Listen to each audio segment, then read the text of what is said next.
பார்த்தோன்னே தெரிஞ்சிருப்பீங்கன்னு நினைக்கிறேன். தமிழ்னு பார்த்தோன்னே பயந்துருவேன் யாருமே. ஏன்னா நீ காலையில் 11 மணிக்கு சாப்பிட்றதுக்காண்டி ஒரு 10:45 10 இருக்குன்னு நினைக்கிறேன். திடீர்னு அப்போ தான் கீழே இறங்கி போய் நான் சாப்பிட போகிறேன்னு சொல்லிட்டு அரையில் கீழே போனாங்க. படியில் தம்பியை பார்த்துக்கிட்டே இறங்குனா போல இருக்குது. படி ஸ்லிப்பாகி கீழே விழுந்துட்டா போல. ஏன்னா திடீர்னு நான் மேலே இருந்தேன், கீழே சாப்பிட போகிறேன்னா நான் காலைல சாப்பிடலை. திடீர்னு பார்த்தா மேலே வரும்போது ஒரு 10 நிமிஷம் கழிச்சு மேலே வந்தால் அழுதுகிட்டே வந்தா. ஏன்னா அழுகிறான்னு பார்த்தா கால் கீழே விழுந்துட்டேன், கால் இதாகிடுச்சு அப்படின்னா. அப்புறம் நான் கொஞ்சம் நேரம் அமுக்கணும், காலை அமுக்கிட்டு இருந்தோம். ஸோ அப்புறம் பார்த்தா கடைசியில் கட்டு போகிற மாதிரி ஒரு நிலமை வந்துருச்சு. சவ்வு ஏதோ விட்டுருச்சுனாங்களா, என்ன சொன்னால் சவ்வு விட்டுருச்சு. அதெல்லாம் ரத்த கட்டி ஒரு மாதிரி இருக்குது. இது இப்போதைக்கு கட்டு போட்டு அனுப்பிச்சி விட்றேன், நீங்கள் வந்து சனிக்கிழமை வாங்கினேன் 2 3 நாள் கழித்து வாங்க அப்படின்னாங்க. ஸோ அதனால தான் திடீர்னு என்னன்னு தெரில, எல்லாருக்குமே கால்லேயே அடிப்படுது. எனக்கு இப்போ தான் கொஞ்சம் காது லைட்டாக கேட்க ஆரம்பிச்சிச்சு. முன்னாடியோட இப்போ ஓரளவுக்கு பரவாயில்ல. இப்போ மாத்திரை போகிறதுனால கொஞ்சம் பரவாயில்ல. இப்போ தான் ஹாஸ்பிட்டலுக்கு போயிட்டு வந்தோம். ஏன்னா கொஞ்சம் சரியாகும் போது அடுத்து இவளுக்கு ஒரு அடிப்படுது. எல்லாம் நேரம் என்ன எல்லாத்துக்கும் இப்படியே நடந்தால் என்ன பண்ணுறதுன்னு தெரில. இப்போ நடக்க முடியாமல் மாடியிலேருந்து தூக்கிட்டு வந்து தான் இப்போ தான் படுக்கிறா.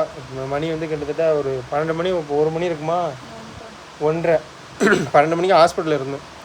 1:30 மணி இருக்கும். இப்போ தான் ஹாஸ்பிட்டலுக்கு வந்து வந்தோம்.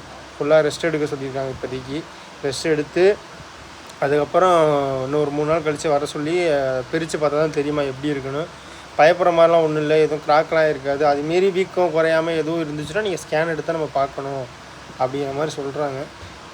என் தலையெழுத்தாக இருக்குது, என்ன இலவுன்னு தெரில. இந்த நேரத்தில் இப்படியெல்லாம் இப்போ தான் சரி இப்போ தான் ஒரு பெரிய அமௌண்ட்டு கைக்கு வந்துச்சு. வர வேண்டிய அமௌண்ட்டு இன்றைக்கி தான் வந்துச்சுன்னு ஒரு சந்தோஷமாக இருக்கும்போது, வர அமௌண்ட்டு உனக்கு எதுக்குடான்னு சொல்லி கடவுள் அதுவாக எடுக்குன்னு சொல்லி செலவு பண்ணு அப்படி இல்லை. காசே இல்லை இந்த டயத்தில், இல்லாத நேரத்தில் ஒரு செலவு வருது பாருங்கள். செலவுனா இந்த மாதிரி அடிபட்டு வேறு ஏதோ நடக்கிற சீனில் இதில் தலையிடுற மாதிரி ஒரு சீனில் இவளுக்கு நடக்குது. என்ன நேரமோ இது என்ன கர்மமோ தெரியல. அவளை தூக்கிட்டு வர முடியாமல் மேலே ஏற்றிட்டு வந்து படுக்க போட்டிருக்கோம். ரெஸ்ட் எடுத்து கொஞ்சம் சரியாயிரும் அப்படின்ட்டு இருக்காங்க. அதுமாரி எப்படின்னு தெரியல. சனிக்கிழமை போய் பார்த்தா தான் தெரியும். மாத்திரை கொடுத்துருக்காங்க. நாட்டு மருந்தா, நாட்டு மருந்துனா மாத்திரை எல்லாமே நம்ம மெடிக்கல் ஷாப்பில் இருக்கிற மாதிரி இல்லை. நாட்டு மருந்துனா அந்த கால் இதுக்கெலாம் வேறு மாதிரி இங்கே பார்க்குறாங்க தென்காசியில். நல்லா பயங்கரமான ஒரு டாக்டர். போய் பார்த்தோன்னே கண்டுபிடிச்சிட்டார். காலை பார்த்தோன்னே சொல்லிட்டாரு இந்த மாதிரி தான் இருக்குன்னு. பயப்பட வேணாம், நீங்கள் ரொம்ப நடக்கக்கூடாது, ஒரே இடத்துல இருங்க, ரெஸ்ட் எடுங்க அப்படி தான் சொல்லியிருக்காங்க. இனிமேல் ரெஸ்ட்டு அருளுக்கு எனக்கு நேரம் 3 நாள் படுத்துருக்காங்க. இப்போ ஆடிட்டே இல்லை, கீழே போய்கிட்டே இருப்பேன். இன்னும் வேறு என்ன கேம் தான் நான் அவன் தான் மேலே வருவான். வேறு என்ன பண்ண முடியும்? ஒரே இடத்துல அப்படியே படு, அவ்வளோதான். படுத்தா தான் சரியாகணும், படுத்தாங்கன்னு ஒரு அடி கிடையாது. ரொம்ப ஸ்ட்ரெயின் பண்ணக்கூடாது. இப்போ நீ நடந்து வரும்போது எப்படி வந்து அழுது தானே இருந்த. இப்போ மேலே வந்துட்டு மச்சான் விட்டுட்டு போனார், வீடியோ மச்சான் தான் எடுத்தார். மேலே வந்து விட்டுட்டு இப்போ தான் கீழே போகிறாரு. உட்காந்து அழுகிறா, கால் வலிக்குது, நடந்தது ஒரு மாதிரி இருக்குது, படியேற முடியல அப்படின்னு சொல்லி அழுதுகிட்டு இருந்தா. அப்புறம் நான் தூக்கியிருப்பேன் வீட்டில். ஏறும்போது ஏற முடியாது, கஷ்டம். ஸோ இப்படி தான் இருக்குது.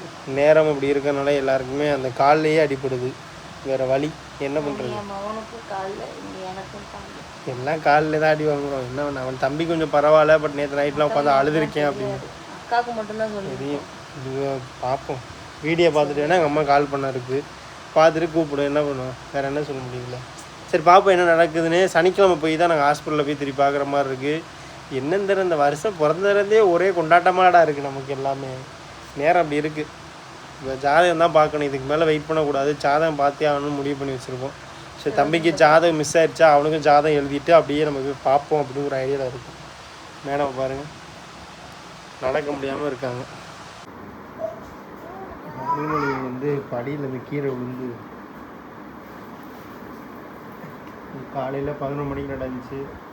அதுக்கப்புறம் ரெஸ்ட் எடுத்தாங்க. அப்புறம் நடக்க முடியாமல் இருக்கும்போது ஹாஸ்பிட்டல் போய் பார்த்தோம். கடைசியில் சவ்வு விட்டுருச்சான்.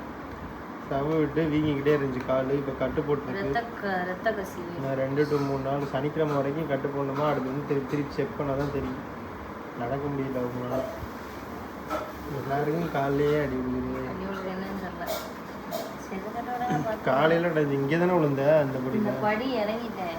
இந்த படி இறங்கி எப்படி விழுந்தேன்னு தெரியல. கீழே விழுந்துட்டியா இல்லை எப்படி? விழுந்து இந்த சைடு விழுந்துட்டேன். இப்படி கீழே விழுந்துட்டியா? கீழே விழுந்துட்டேன். நான் மேலே இருந்தேன், எனக்கு தெரியாது. மேலே அழுதுகிட்டே வந்தா அப்புறம் தான் தெரியுது. நீ தூங்கிட்டு இருந்த. தூங்கினா நான் கக்கூஸ்குள்ள இருந்தேன். இந்த கால் அடிபட்டு இந்த காலும் வலிச்சிச்சு. பட் இது கூட எனக்கு தெரியல, ஏதோ இடிச்சிச்சு அந்த மாதிரி தான் இருந்துச்சு.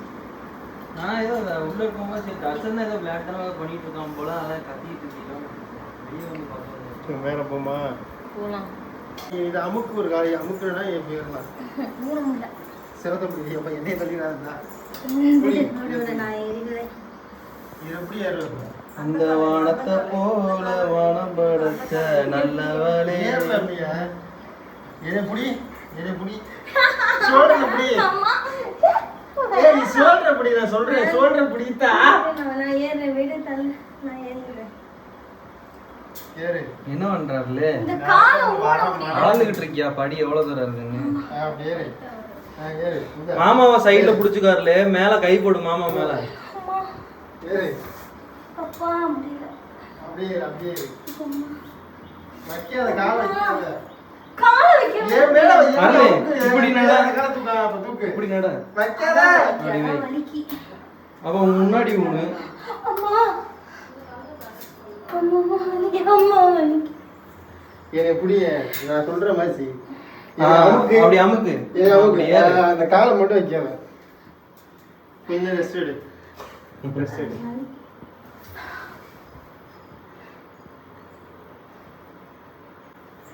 புடி. அருளே, நீங்க இந்த உப்பு மட்டும் தூக்குற புடி. எப்படா அது கீழே போட மாட்டேன். ஏறு. அப்படியே புடி. இந்த காலை வைக்காம அப்படியே கையால அமுக்கு. இந்த காலை தூக்கவே மாட்டேங்கல, வலி ஓவரா இருக்குண்ணே. ஊனுன்னா தின்னுங்க இதாருல. ஊனம் இல்ல. வா இங்க புடி. நீ புடி சொல்றேன். புடிடி அவளை புடி. அப்படியே தூக்கி போட்டுல தூக்கி இருத்தா. உட்காரு. அவ்வளோதான்.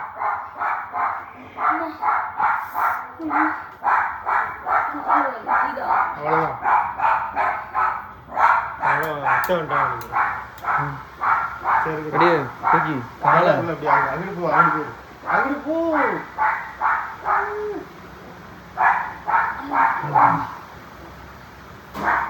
கீழே இருக்கா? அப்படியே வச்சுக்கோ, நேரா வச்சுக்கோ, அப்படியே வச்சுக்கோ. ஊன்னு வாங்கிக்கலாம். காலடு. ஓகேவா? ஓகே. கால் இந்த வீங்கிறது பார்த்தாலே தெரியும்னு நினைக்கிறேன். ஸோ நீங்கள் வீடியோ போடணும் பாரு, நேரம் எப்படி இருக்குது பாருங்கள். என்ன வீடியோ போடுற மாதிரி இருக்குது. இந்த இடத்துல தான் அடிபட்டு, இந்த இடத்துல வீங்கி இருக்குது தெரியுதா? இந்த இடத்துல தான். ஏன்னா காலை வந்து இப்படி இப்போ மடங்கிடுச்சு. கட்டு போட்டு படுத்துருக்கான் அந்த இடம். அந்த கால் நல்லா தான் இருக்குது. அந்த காலில் அடி இல்லைங்கிற மட்டும் தான் அடி. இந்த காலில் தான் இங்கே ஒரு வீக்கம் இருக்குது, இங்கே பின்னாடி ஒரு வீக்கம் இருக்குது. கட்டு போட்டு வந்து படுத்துருக்காங்க. நல்ல வேளை சின்ன கட்டாக போட சொல்லி சின்ன கட்டாக போட்டிருக்காங்க, இல்லாட்டி பெரிய கட்டாக போட்டிருப்பாங்க. மேடம் வந்து சுத்தமாக நடக்க முடியாமல் வரும். ஏன்னா அப்போ தான் அந்த டயத்தில் ஒரு பொண்ணு வந்து கட்டு போட்டு போயிருந்தாங்க. பெரிய கட்டு அது இங்கே வரைக்கும் போட்டிருந்தேன். தம்பிக்கு போட்ட மாதிரி போட்டிருந்தேன். தம்பிக்கு போட்ட மாதிரி போட்டிருக்காங்க. கம்பெல்லாம் வச்சு ஒரு மூங்கி குச்சியெல்லாம் வைப்பாங்களா, அதெல்லாம் வச்சு கட்டு போட்டாங்க. நான் ஒன்று சொல்லி அப்புறம் இந்த மாதிரி சின்னமாக போட்டால் தான் தேவையில்ல, ஒரு மாதிரி இருக்கும், பார்க்குறவங்க பதறுவான்னு சொல்லி சின்னமாக போட்டு மேடம் வந்து நடக்க முடியாது. ஏன்னா அது கட்டு இறுகி போய் இருக்கு. இப்போ அப்படி தானே முட்டை இருக்கா சுத்தமாக இந்த காலே ஒன்றும் டைட்டாக இருக்குண்ணா. டைட்டு வலிக்குதா? வலிக்கலாம் இல்லை, நடந்ததான் ஒரு மாதிரி வலிக்கு. கிண்ணு குத்துது. சரியாயிடும் சீக்கிரம். சீக்கிரம் சரியாயிடும்.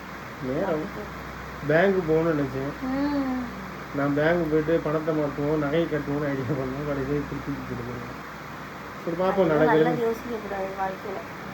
இந்த பணத்துக்கு 2 மாதம் வெயிட் பண்ணோம். நீ தான் வருது. அதான் நல்லது, யோசிக்கக்கூடாது, எதுவுமே யோசிக்கக்கூடாது போல. நம்ம ரெஸ்ட் எடு, எப்படி சரியாயிடும்.